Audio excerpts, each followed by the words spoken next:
అందరికీ నమస్తే, welcome to our channel. గత ప్రభుత్వ హయాంలో జగన్మోహన్ రెడ్డి గారు 5 ఏళ్ల పాటు పరిపాలన చేసిన ఒక్కసారి కూడా డిఎస్సి నోటిఫికేషన్లు విడుదల చేయలేదు. కానీ కూటమి ప్రభుత్వం అధికారంలోకి వచ్చిన తర్వాత 16,000 మందికి పైగానే డిఎస్సి నోటిఫికేషన్ ఇవ్వడమే కాకుండా ప్రతి సంవత్సరం కూడా నోటిఫికేషన్ విడుదల చేయాలని చెప్పేసి నారా లోకేష్ గారు అయితే ప్రతిపాదన తీసుకొచ్చారు. సో దీని మీద మనతో పాటు చర్చించడానికి ఉన్నారు senior journalist doctor Bharat Reddy గారు.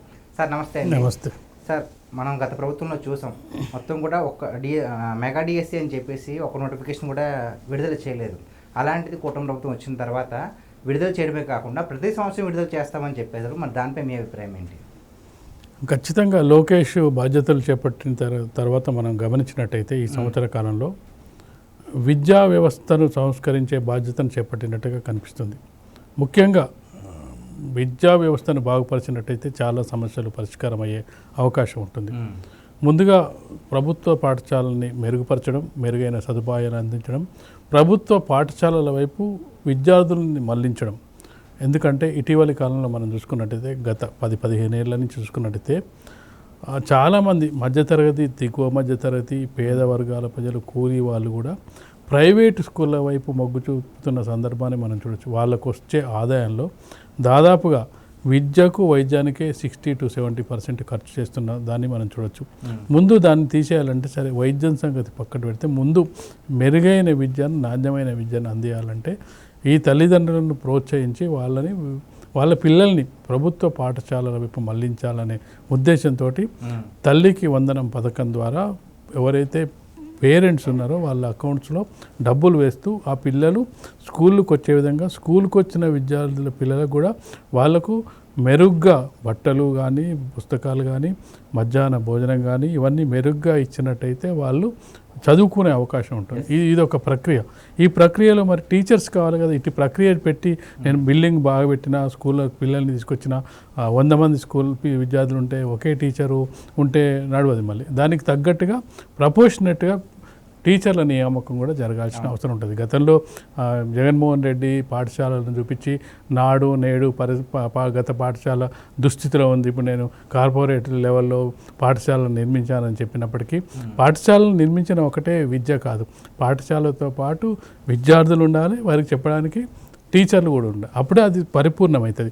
ఆ దిశగా కూటమి ప్రభుత్వం చేస్తున్న ప్రయత్నాల్లో భాగంగా గత విద్యా సంవత్సరం ప్రారంభమైన నాటి నుంచి ఎప్పుడు పుస్తకాలు, ఇప్పుడు జూన్లో స్కూల్ స్టార్ట్ అయితే పుస్తకాలు ఆ పాటికి వచ్చి ఉంటే, బుక్స్ కానీ డ్రెస్సులు కానీ వచ్చి ఉంటే వాళ్ళు ఇంకా ఎదురు చూసే అవకాశం ఉండదు, అడిగే అవకాశం ఉండదు. దాన్ని సెప్టెంబర్, అక్టోబర్ వరకు దాన్ని సాగదీసినట్టయితే ఆ ప్రయోజనం ఉండదు. ఆ 2-3 నెలల పాటు విద్యార్థులు పాఠ్యాంశాలు లేకుండా కూర్చోవాల్సిన పరిస్థితి వస్తుంది. అందుకే విద్యా సంవత్సరం ప్రారంభంలోనే వాళ్ళకు డ్రెస్లతో పాటు వాళ్ళకు పుస్తకాలు ఇవన్నీ బ్యాగులతో పాటు అందివ్వడం జరిగింది.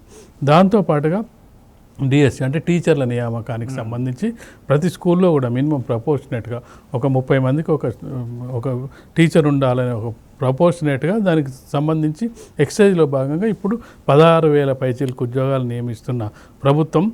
జాబ్ క్యాలెండర్కి సంబంధించి ఎప్పటి నుంచో చాలా కాలం నుంచి తెలుగు రాష్ట్రాల్లో ఒక డిమాండ్ ఉంది. అసలు ఎన్ని ఖాళీలు అవుతున్నాయి నెక్స్ట్ ఇయర్కు? ఎందుకంటే చాలామంది నిరుద్యోగులు ఎప్పుడో పడుతుంది డిఎస్సి టీచరు, టీటీసీ కానీ అదే బీఈడి కానీ పూర్తయిన విద్యార్థులు ఉంటారు. వాళ్ళు ఉద్యోగాల కోసం వెయిట్ చేస్తూ ఉంటారు. అది ఎప్పుడు పడుతుందో తెలియదు. మీరు చెప్పినట్టుగా గత 5 ఏళ్ల కాలంలో వాళ్ళకి పర్లేదు. ఒక 35 ఏళ్ళు ఉన్న వ్యక్తి 5 ఏళ్ళు పడకపోతే అతని రిటైర్మెంట్ అంటే ఎలిజిబిలిటీ కోల్పోయే అవకాశం ఉంటుంది. కోల్పోతే అతనికి ఇంకా వేరే ఎప్పుడు పడతాడో తెలియని పరిస్థితి. అదే జాబ్ క్యాలెండర్ ఏ సంవత్సరం ఇప్పుడు 16,000 పోస్టులు నింపారు, వచ్చే సంవత్సరం ఒక 2,000 పోస్టులు ఉన్నాయనుకో, ఎవరైతే వీళ్ళు రాసుకుంటారు, వచ్చే వాళ్ళకి వస్తే రాని వాళ్ళకి రాదు. కొంతమంది నియామకం అయిపోతారు. వయసు మీరిన వాళ్ళు అవకాశం ఉంటుంది.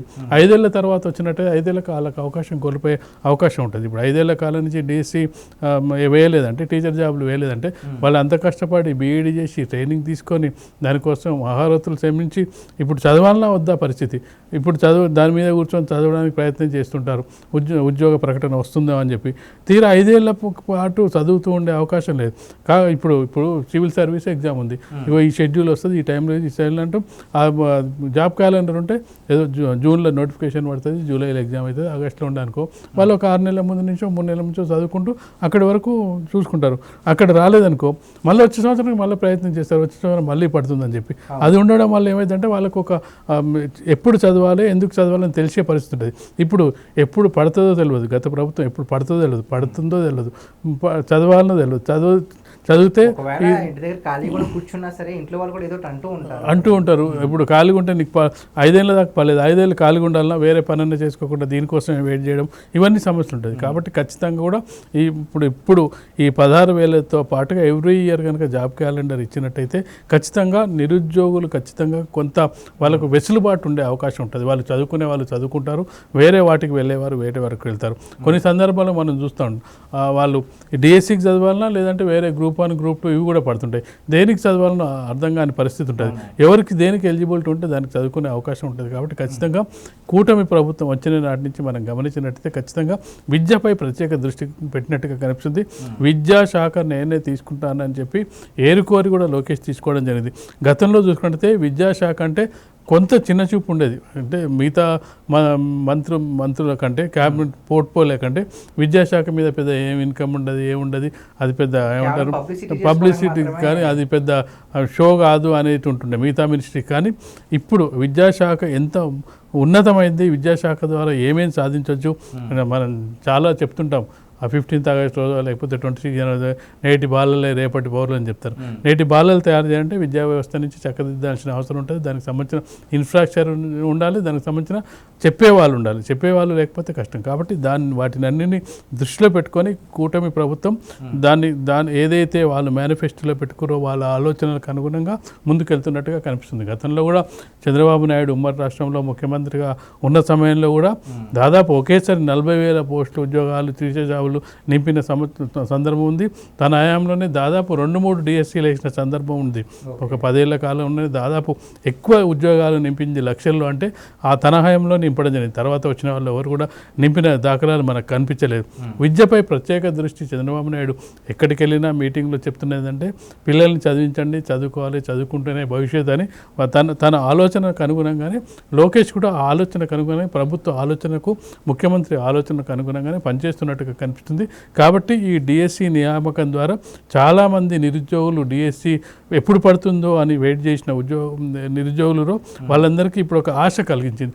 ఈసారి రాలేదు, నెక్స్ట్ టైం మళ్ళీ నెక్స్ట్ ఇయర్ పడుతుంది, ఆ సమయానికి మళ్ళీ మనం ప్రిపేర్ కావచ్చు అప్పుడు అని ఒక ఆశ ఉంటుంది. ఇప్పుడు పడ్డ తర్వాత మళ్ళీ ఎప్పుడు పడుతుందో తెలియని పరిస్థితి, వాళ్ళకు ఏం చేయాలనో తెలియని పరిస్థితి ఉంటుంది. కాబట్టి ఖచ్చితంగా ఇది విద్యపై ప్రభుత్వం వాళ్ళు ఇప్పుడు ఎంత ఇంపార్టెన్స్ ఇస్తున్నారో విద్యాశాఖ అనేది కూడా మనకు వీటి ద్వారా మనకు అర్థమవుతుంది.